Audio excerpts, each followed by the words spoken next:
Gihangop ni Maritime Industry Authority Director Engineer Mark Anthony Pascua ang hangyo ni Gobernador Gwen Garcia nga lugwayan ang mga certificate sa mga pump boat operators aron nga maka-operate bisan pa man expired ang mga papeles.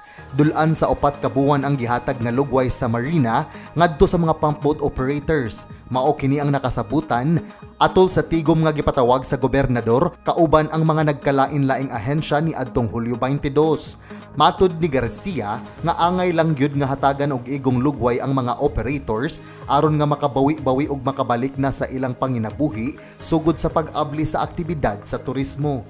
Salamat ta kang RD Pascua nga iyang gi-extend ang renewal hangtod November 15. That's 3.5 months sugod sa August. By this time, we hope nga kung mahinay-hinay na nato pabalik ang inyong mga panginabuhi, kamo nga mga tag-iya sa mga pump boats, aduna na kamoy mapundo-pundo aron sa pagbayad sa inyong mga balayranan, kabahin sa pag-renew sa inyong lisensya. Dugang ni Garcia nga mahupay-hupayan na gyud ang pag-antos og kalisod sa matag operators tungod kay kahibaw siya kung unsa ang giagian sa mga sugboanon nga wala na gyud igong pundo kay nahurot na sugod ni adtong gipaubos ang lalawigan sa 4 ka buwan nga community quarantine.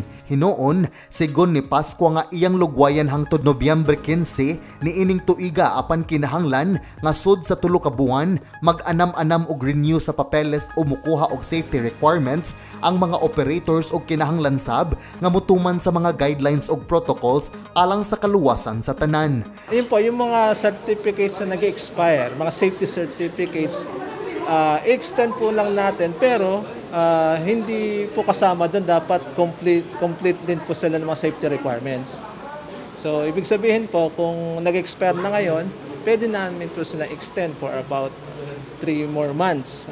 Gipasabot ni Pascua nga ang hatagan niya og lugway kadturang mga bangka nga gigamit sa aktibidad sa turismo, sama sa mga bangka nga gigamit sa diving, island hopping ug uban pa. During that time ng ECQ, kami din po naman ay nagbigay ng extension noon sa buong Region 7, lalo na sa barko, sa mga bangka, motorboats and shipyards. So that's what we did. So the same manner, the same passion sa mga motor bangkas din naman ngayon, pwede rin po namin sila mabigyan na extension pa.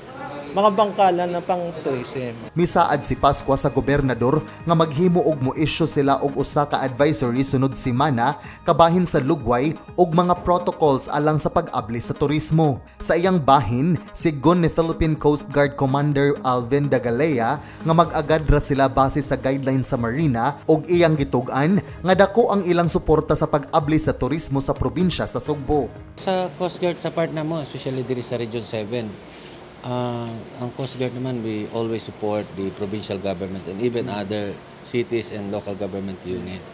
So wala man may as long as the guidelines na among i-implement ay dili siya mahamper. Example, the operation of Alang sa balita sa Sugbo, kini si John Fredson Granada.